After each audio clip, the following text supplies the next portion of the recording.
one more video. Let's show this video, please. Please show this video. A lot of times we don't talk about how women date their sons, and single mothers oftentimes do everything but their sons.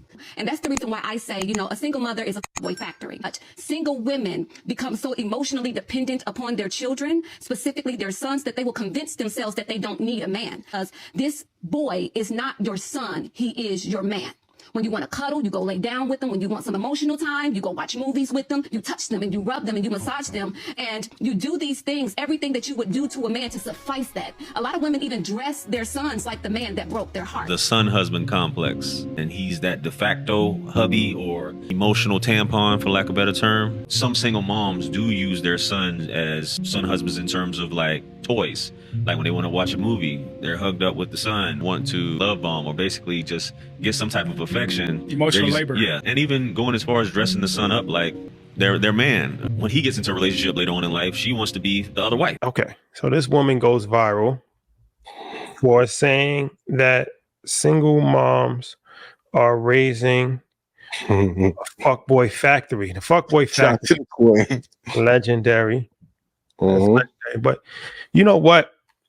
She makes some valid points. And I want to be very sensitive of the topic because there's a lot of single mothers that are doing a tremendous job and have been left in dire situations by deadbeat dads. And they're doing the best that they can. Some people have worse situations than others, right? Some people have no support. Some people have some support. Some people have a lot of support. It's a lot of different situations. But, okay, just speaking in general terms, because you can't speak individually to 50 million people, but it's some valid points that she makes. Because, you know, I told this story before about a kid when I was young that was on my basketball team that was always emotionally unstable and arguing and doing all kinds of stuff, right? And then we found out that he didn't have a dad. And even this year, so, you know, my son is on teams with kids and I've watched, and, you know, some of the kids are dysfunctional and they argue with the coach, they cursing, they trying to fight everybody on the team. And then you look in the stands and the common denominator is that their father is never there, right? Mm-hmm. So what usually ends up happening is that you usually pick up traits of people that you're around inherently. This is why you see people start to like walk like you ever see somebody and they walk like their dad or they stand a certain way. Yeah, I never know the same. Yep. That's not just DNA. They're learning that, and that's it, without actually even trying, you start to mimic people that you're around. So if you're in a household with all women, right, you're going to pick up a lot of female traits. That's just a fact. That's undeniable, especially if you don't have other male figures like an uncle or older brother or something. If it's just isolation and you in the house with your mom, your aunt, whatever, you're going to tend to be more emotional. You're going to, and then also the discipline is going to be different. There's going to be some women that discipline their children hard, but for the vast majority, the discipline from a mom is not going to be the same discipline from a dad or a man in general. So you start to get away with things, right? You can talk back to your mom and it might be some issues, but it's not going to be the same if you talk back to your dad. You could leave your clothes on the floor. Your mom's going to scream at you and nag you, but it's not going to be the same. You're not going to have the same discipline, the same level of fear. Yeah, if it's a man 9 times out of 10. So when you start to see kids like, you know, complaining for everything and sulking their teeth and, you know, just can't control their emotions. It's because they have frustration because their dad's not around, right? So part of that is built up anger, but then also part of that is learned behavior.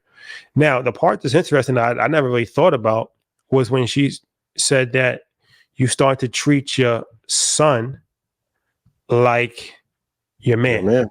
Yeah, that's actually a valid point because I've actually seen that. Like I've seen that happen before, right? Where it's like you see little kids and they look like grown men, right? And it's like, who's dressing them? And they become like mannequin, like their clothes, everything. And it's like, okay, are you dressing the kid because you want them to be a model, or are you dressing this kid because this is how you want a man to look, right? And this is like your mannequin to actually just play dress up with. And like you said, like watching movies and cuddling and all of these things, I'm just like, damn, that's deep. That's pretty deep, because it's like it's a two-way cycle. It's dysfunctional for a woman to do that, but it's also dysfunctional for a child to receive that, because now he becomes so coddled and so feminine in his energy as far as what's receiving to him, that now I can understand what it like. Women's like, yo, these dudes don't want to be men no more. Da, da, da, da. Like, oh, it hit me. Hella mama's boys, yeah. It hit me. Like, now I'm saying it kind of hit me, because I'm like, oh damn, I get it now, right? Like I could understand how that could actually make sense if you was raised by a woman for 30 years and they were overly affectionate and overly and that's all you knew. And it's like, that's gonna play a part in how you interact with men and women moving forward, right? And it might not be the most productive way that you're going to know how to interact, because you've only been coddled to. Like, you never really had to deal with any stern no's and stand up and discipline and stuff like that. So sensitive topic, but what's your thoughts on this? It goes back to the welfare conversation of when the men couldn't be inside of the house. Who designed it this way? It wasn't our community that initially designed it like that. Like, anytime anything happens and it has a cause and effect, I want to go to the person that created that system. What governments or media companies or what propaganda is being pushed that makes our kids or the mother of the children act like that? Even if you look at like the red pill community, who was like trying to empower men for whatever reason, because it was avoiding the market, right? Some of them are now being labeled as a terrorist organization. Why?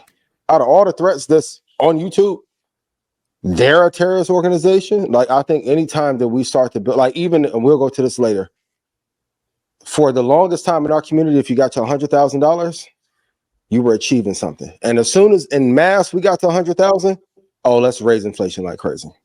Let's make everything a luxury good. So now your 100,000 now feels like 35,000. Why? And I think the number one thing that wants to be done over the next 40 or 50 years to make sure that we don't have a lead is to break up our families. So yes, is it wrong if a woman dresses her son like the man who left her? Yes, but I want to go to the root cause of why is this happening. Okay. But all right. So even if it's systematically done, the government, all of that stuff, okay, we get that. But how do we deal with that issue though? How do we deal with the issue other than not having single mother? That's the obvious way, but that's extremely difficult within itself, right? So what is it more mentorship for young men that don't have fathers? Is it how can we fix it? How can we help? So we can't fix the problem. How can we work on the problem? Mentorship, one avenue. We got to get back to being a community and a family, and not everyone just focus on themselves individually. It's tough though. Like, I think we are very deep into the 8th, 9th inning of our communities and families being destroyed. So it's a hard thing to fix. And also the other side of it is sometimes women don't even want you to state your opinion on what they're doing. So it makes it tougher. It makes it a lot tougher. Well, here's one thing I want to do in real time. If you are an Atlanta-based organization that works with young men, I want to offer, let's say, 20 scholarships to InvestFest for young men. So we'll say like 23, because we'll have like the adults, whoever the chaperones are. So if you work for any organization, if you're a football coach, if you're a AAU basketball coach, whatever, and we'll do it like first come, first serve. DM me your organization, information about your organization. We'll pick one organization and we'll give the young men tickets for the weekend. And then we'll also meet with them. 1 week is not going to change your life, but it can give you some inspiration, motivation. Not just, I think, being in an environment with a lot of successful men, a lot of strong, people that are accomplished, that can help, maybe rewire some way of thinking that some men that have challenges may need. Because I think that's important for people to see role models.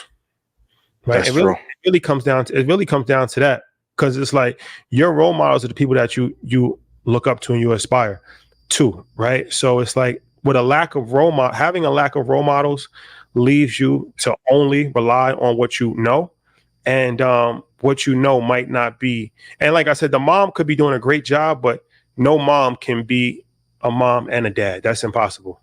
Yeah. That's impossible. So let's do that. But then bigger than that, maybe let's think of some way how we can potentially have a mentorship program, maybe check in on a once a month basis and quarterly cool. calls, to help everybody put in the chat. Well, what are some ideas you think that we can do to help fix this problem? Yeah. Yeah. Because it's important. It's important.